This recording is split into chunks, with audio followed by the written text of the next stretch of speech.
اس نے سوال کیا ہے کہ جیسا کہ ائمہ کرام رحمہ اللہ کے فضل سے جنتی ہیں، اگر ہم کسی ایک امام کے پیچھے لگ جائیں تو کیا ہم جنت میں نہ جائیں گے؟ کیونکہ جو علمی تحقیق انہوں نے کی ہے ہم تو نہیں کر سکتے۔ ڈاکٹر صاحب حفظ اللہ اس کا جواب دیں گے۔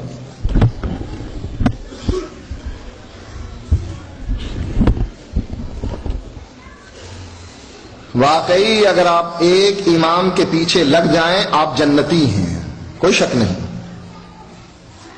اگر آپ ایک امام کے پیچھے لگ جائیں آپ جنتی ہیں، کوئی شک نہیں۔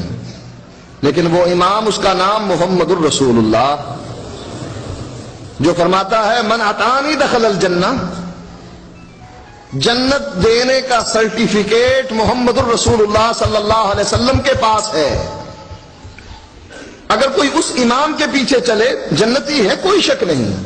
جو امام ہے ابو بکر کا، عمر کا، عثمان کا، علی کا، رضوان اللہ علیہم اجمعین، عشرہ مبشرہ کا، بدریوں کا، احد والوں کا، جنگ خندق والوں کا، 1,40,000 صحابہ کا امام ہے، اس کے پیچھے چلنے میں جنت ملتی ہے، کوئی شک نہیں۔ حدیث میں آیا ہے من اطاعنی دخل الجنہ۔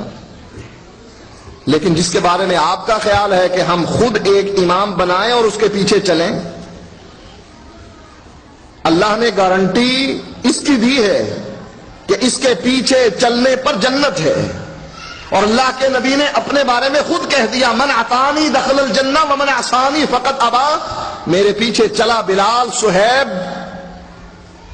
اور باقی صحابہ جنت میں گئے، اور میری راہ سے اختلاف کیا میرے اپنے چچا نے، ابو طالب نے، آپ نے فرمایا میرا رب اس کو جہنم میں آگ کے 2 جوتے پہنائے گا، اس کا جسم محفوظ ہوگا آگ سے، لیکن ان 2 جوتوں کی وجہ سے اس کا دماغ ایسے کھولے گا جیسے چولہے پر ہنڈیا کھولتی۔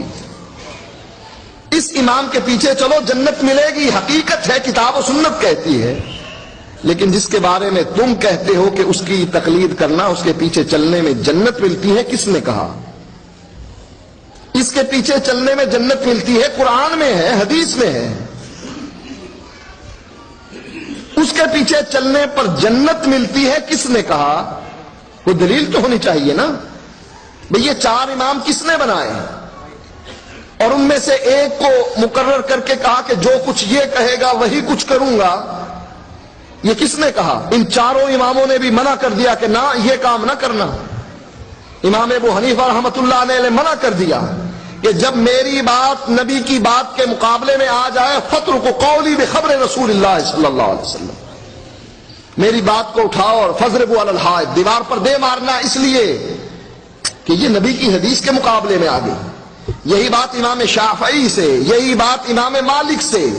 امام مالک فرماتے ہیں مسجد نبوی میں درس دیتے ہوئے ہر آدمی کی بات کو رد کیا جا سکتا ہے سوائے اس قبر والے کی بات، اور یہی بات امام احمد فرماتے ہیں کہ میری تقلید نہ کرنا، اوزائی کی نہ کرنا،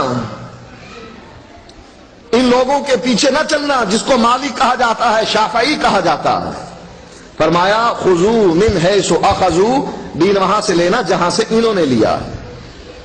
دین کا سرچشمہ یا کتاب ہے یا سنت ہے، ان 2 چیزوں کو 4 اماموں نے کہا کہ ہماری تقلید نہ کرنا۔ اب تقلید جو قطعاً حرام ہے وہ یہ ہے کتاب و سنت کچھ کہتی ہے اور امام کچھ کہتا ہے۔ اگر کوئی شخص کتاب و سنت کے مقابلے میں اپنے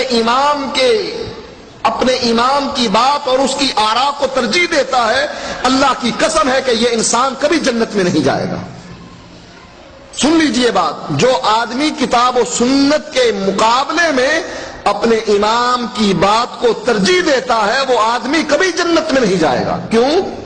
قرآن کہتا ہے من یشاقق الرسول من بعد ما تبین له الهدى ویتبع غیر سبیل المؤمنین نولہ ما تولی ونصلہ جہنم وساءت مصیرا۔